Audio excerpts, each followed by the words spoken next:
All right, I'm going to go over the some older slides here just to review. We've done most of this, but I'll go talk about it again. So, as you know, we're doing bioinformatics. Here are some of the things you can do with bioinformatics and what you need to do for identifying your unknown mutant. Realize phenotypic analysis means what? Means that you're looking at the actual physical nature of your organism, as in how did it change? Did its eye color change? Did the wing shape change? That sort of thing. So that's phenotypic. Chromosomal and allelic inheritance.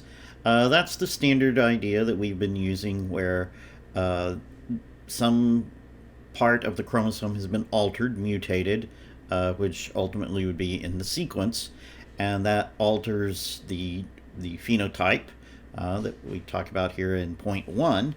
But when we alter the chromosome at the DNA level, if it does alter the phenotype and the organism is different, then you essentially have created a new allele. And of course, that allele, these changes can be inherited. So you have allelic inheritance, and that's uh, part of the chromosome. So the idea is that the chromosome is a structure that carries that mutation with it, and wherever the chromosome goes, so does that's the inherited part. And so if you inherit that chromosome, maybe from mom, then you inherit that trait. If you don't inherit that chromosome, then you don't get that allele. You don't get that alteration in your phenotype. So DNA sequence analysis and genomics. So realize ultimately the chromosome is made of DNA, which is a sequence of chemicals: adenine, guanine, cytosine, thymine. And if you change that sequence of chemicals, AGCT, then you potentially can alter the phenotype. Just because there is a mutation doesn't mean you actually alter the organism in any legitimate way. The majority of the DNA, uh, the mutations are neutral. You don't see any change in the um, um, advantages or disadvantages of having that piece of DNA, and so it may not be of any importance if you do change the sequence, at least in terms of phenotypic analysis or in survival, or in the inheritance of that particular chromosome or allele. But the idea here is that the DNA sequence analysis, you do have to look at the sequence, and we typically call this genomics when you're looking at entire genomes. So sequence analysis when you're kind of looking at the letters. Genomics is when you're kind of looking at entire genomes and how they change. Uh, Use DNA sequence to find a gene. Okay, well, that's exactly what we're doing. We have DNA, all right, that are on part of the chromosomes, and we look through that sequence and we look for the genes that are in there. Now we're looking particularly through the Drosophila genome, and we're looking for changes, possible mutations, and we want to find the one that the change in the sequence that leads to your phenotype that you've identified in your mutant. So we use BLAST to do that because we already know the sequence, but sometimes you need to go ahead and extract the DNA. You use PCR and primers. Primers are small pieces of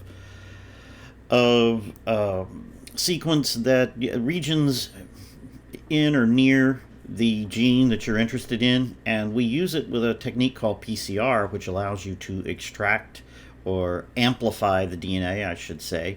It lets you pick the piece of DNA that you want to amplify, and amplify just means make a whole bunch of copies of just that. So normally we know in molecular biology that you have things like polymerase, which copy the DNA. Well, what if you could control that and control where it was making copies? Well, in a way, outside of the body, outside of the cell, I should say, you can kind of use artificial polymerases and these things called primers to pick the piece of DNA that you want to copy. And you can copy these little bitty pieces. It would be like taking a one page out of a book and making 100 copies of just that page with a photocopier. Instead of copying the entire book, you're specifically tearing out a page and putting it in the copier and making a lot of copies. And that's kind of what PCR does. So to do all of this, of course, you need to know where your gene is. All right, and the amplicon, that's I mentioned the term amplification.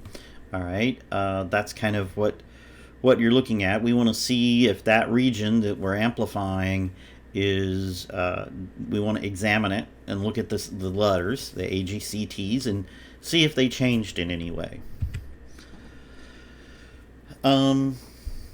Now, how this is the method of its short fragments can be sequenced by this method. This is a laboratory method that you kind of chemically add certain chemicals, and it will ultimately give you the answer of, oh, was that an A, a G, a C, or a T?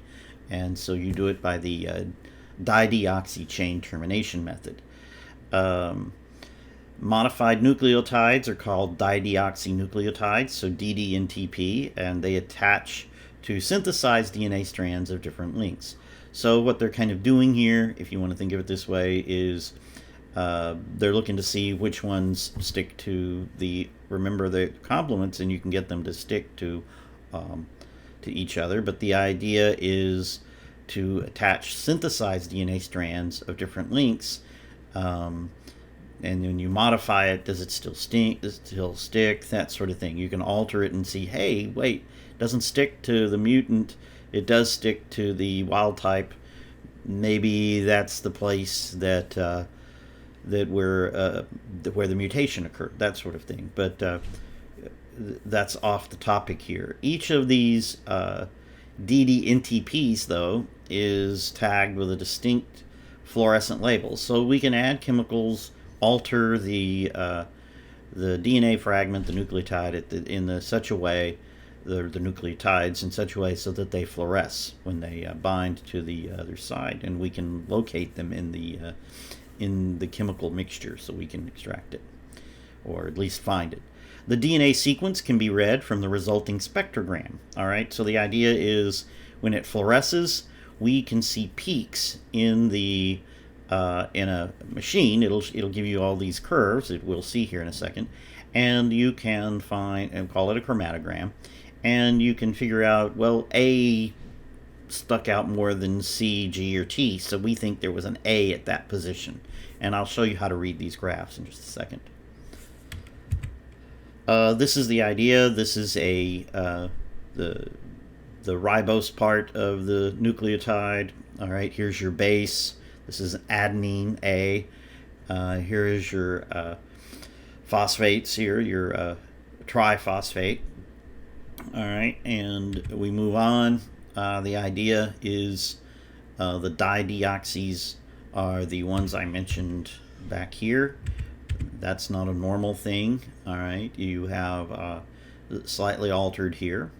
And what you're going to do is you're going to add these, all right, to the mixture, all right, and there's going to be a laser that shines through there, and wherever these attach, it's going to give you a peak here.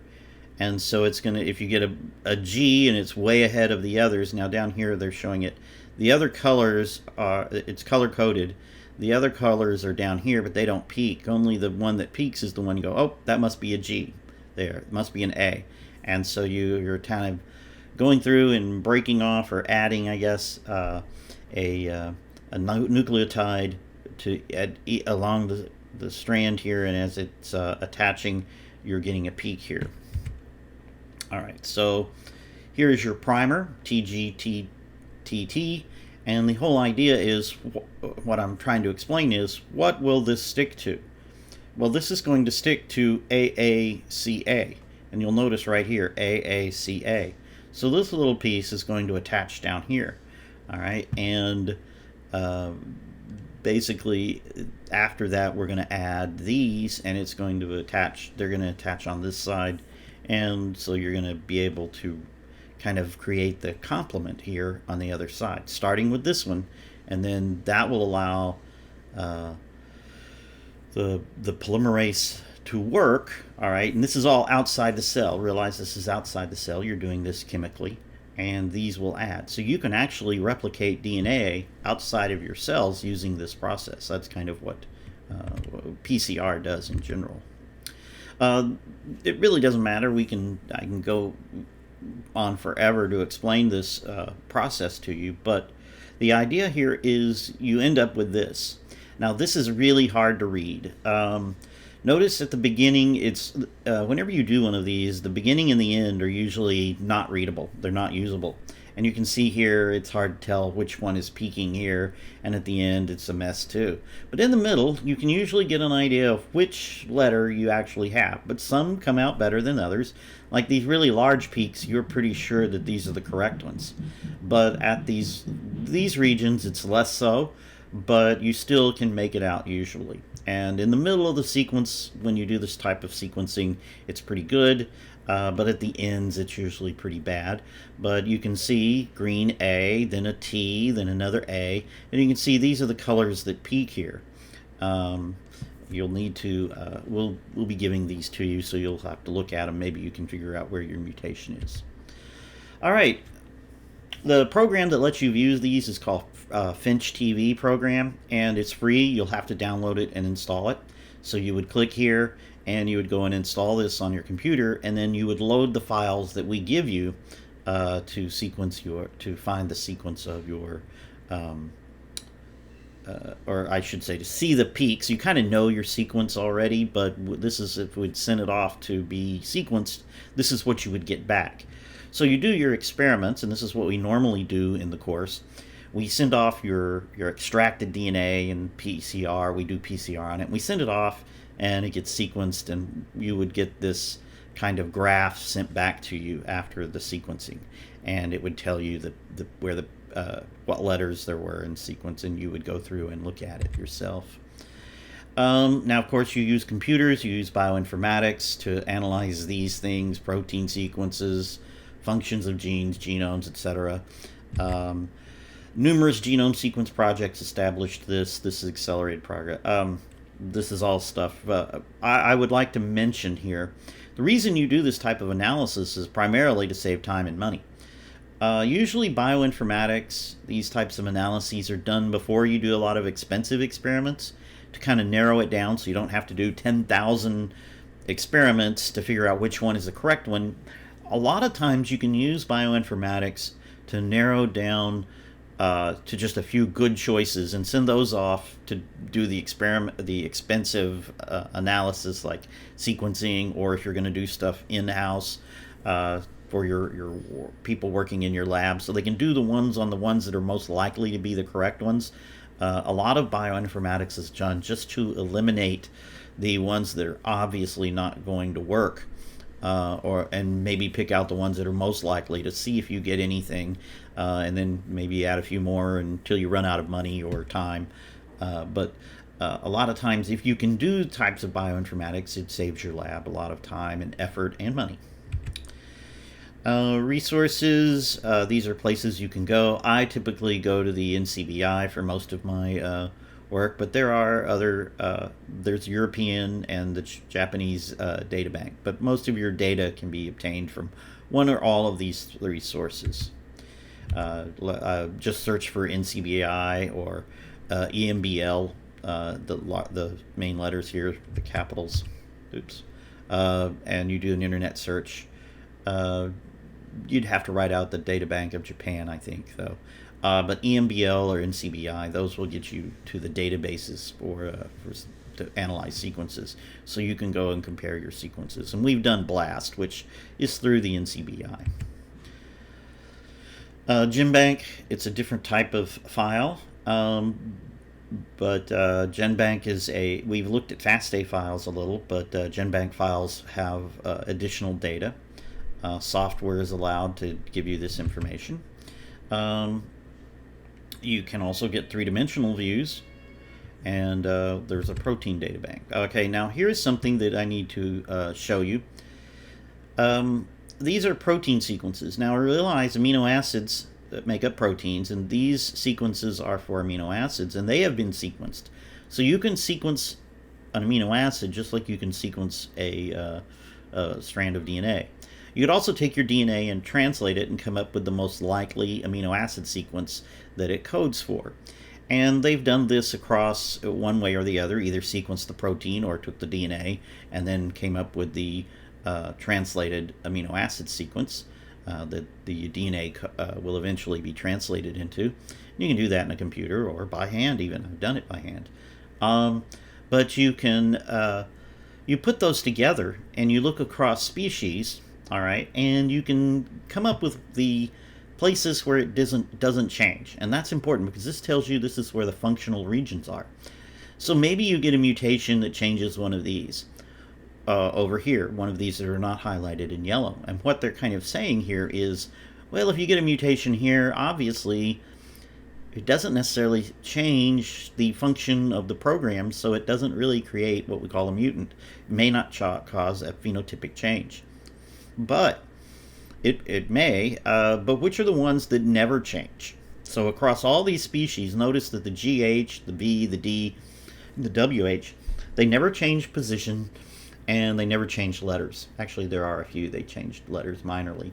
But as a general result, as a general rule though, you'll notice the GH never changes. These are probably amino acid sequences that are key to the functioning of the program. So they can never change or it's not going to work. They might be able to change a little, but this might cause, if you change one of these, you might get a phenotypic change in your organism. So you have a mutant.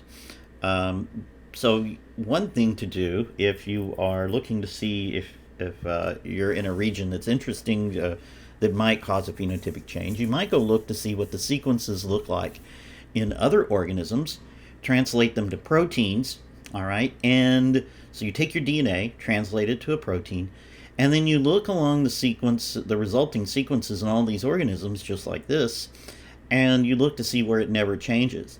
And if you look at the DNA, and your DNA, your mutant, changed in one of these regions that doesn't really change very much across evolutionary time, in other words, across species, then you're pretty sure that that's the cause of your mutation. Because obviously, if this is conserved across yeast all the way to corn or to cows, then you can't change GH. And so if you do change it and it has all been altered in your organism, your mutant, then yeah, that's pretty clear that that must be that causes a phenotypic change. That causes some change in the organism that is not evolutionarily advantageous. Maybe you're eyeless or something. That's probably not a good one. So you change the DNA that produces the GH here. Say this is yours, RH. Well, RHSSC, this one up here at the top, if this is your query, this shows that the R probably changed. This is probably your mutant, but it could be this one. There is one that has an S in it, though. S, nobody has an S here. HQ, there's no H and there's no Q. So there have been quite a few changes in this organism.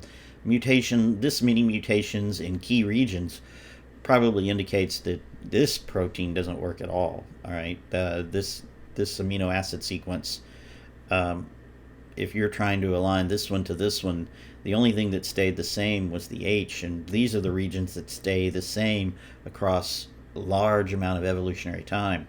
I would guess that this protein doesn't have any function compared to, it doesn't have the same function that this one, that all of these do. These are all the same protein, have the same function across in all of these organisms, and you can see that you pretty much have to keep things the same to keep the same function. All right, like I said, one sequence by itself is not informative. What we just did, many sequences are informative. You can use this type of comparison, all right, and you can use the databases to your advantage, and you can come up with a hypothesis concerning the relatives and the function. BLAST stands for the Basic Local Alignment Search Tool. We've done that in a worksheet. The local alignments, okay, so it finds the best regions, little places that align well, and it provides a value, that E value that we looked at in the worksheets.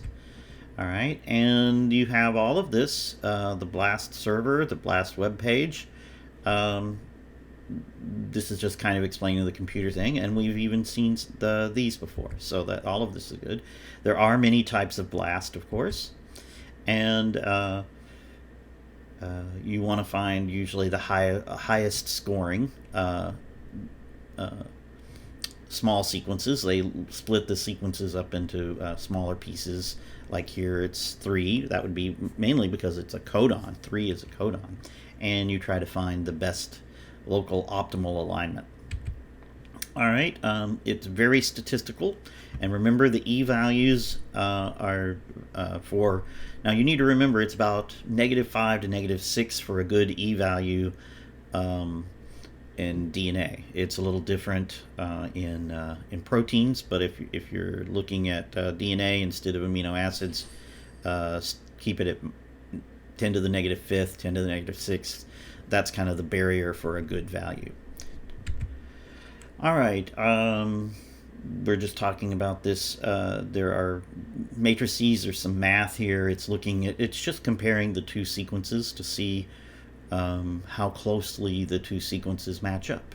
That's called an alignment.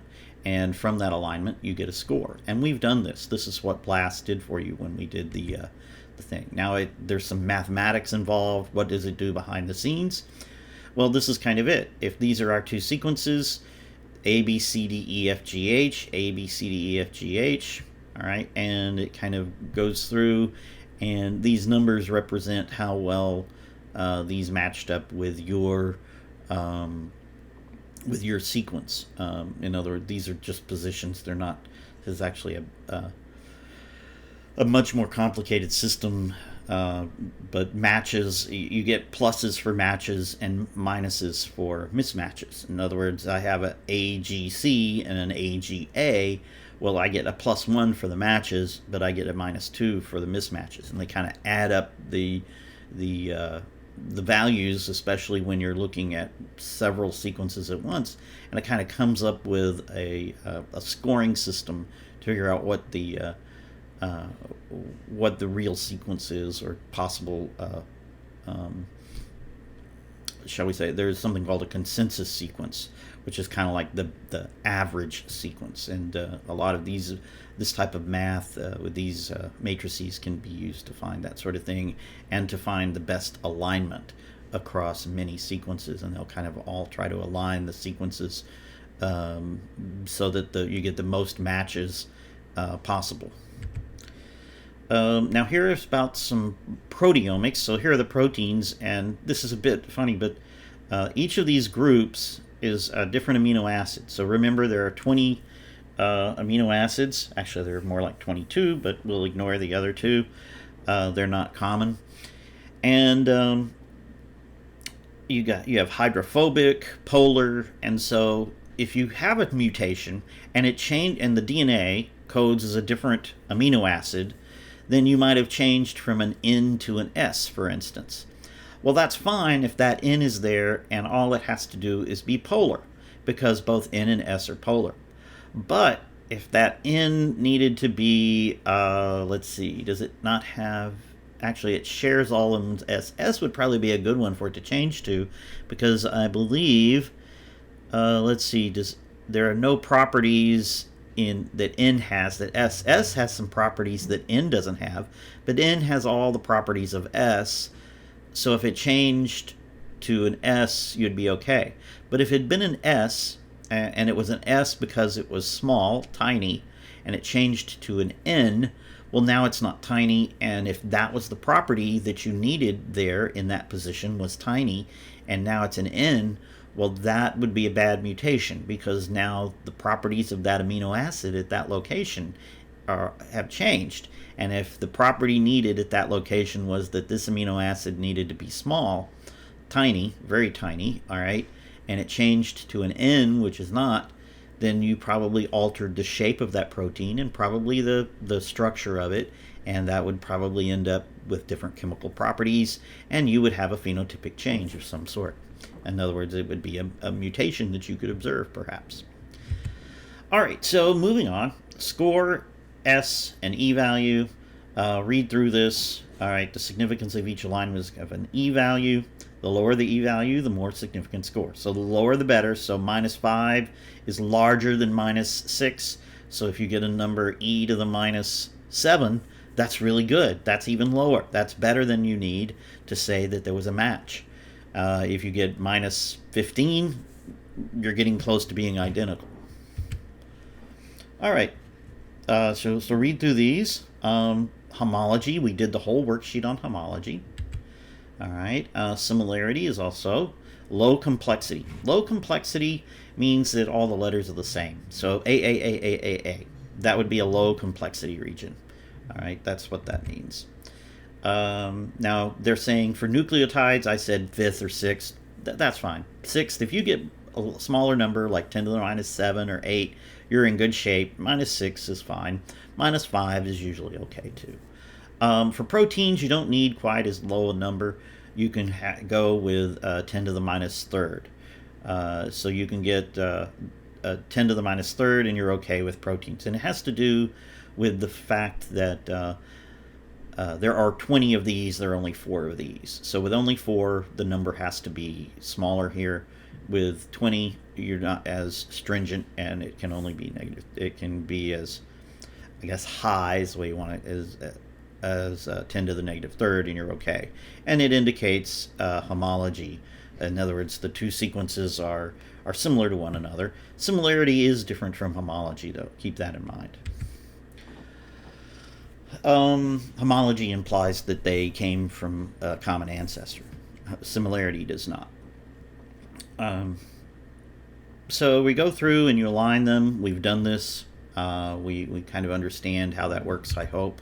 The BLAST algorithm, RDQ. Let's see, what are they trying to do here? The word size is 3. So there's 3. They're looking at them. And they're going through, and basically you're looking to see what the 3-letter sequences are that are in that region. This is not that important to anything we're going to do. This is something you do see in the BLAST results. REQ, RDQ. There might be a mutation here. This is something that might be a difference and lead to a phenotypic, but of course realize some of these are quite different. How do you know the important ones? Well, you go back and compare it to many organisms that have this protein in it, and if it never changes right here in across yeast all the way to, say, cows, then that's a place you shouldn't change. And well, if it did change, then that's a likely place for you to claim that this is probably the place that causes our mutant phenotype to occur. All right. This is your the length of your extension. Don't worry about this. This is, like I said, we've seen this. This is the kind of thing you get back from a BLAST report. If you look through this one, a T to an A. Basically, you look at the middle one, and the middle one is the like the things they get the same. So you can see they're all the same along here. This one is different. Here, what they're saying is it's a minor difference. We go back to that thing here, and it could be a possible change, but it probably does the same thing. Or it's not a very large change in the nucleotide sequence. It depends. We'd have to go investigate this a little, but certainly when they actually change, that's important. We go look at those. Let's see here, and we're good. All right, so BLAST can find alignments that you can't see with your own with your eyes. They can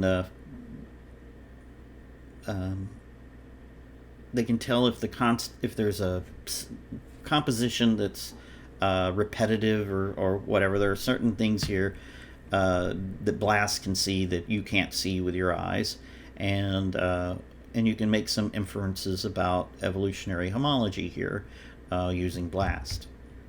And that's it for this video.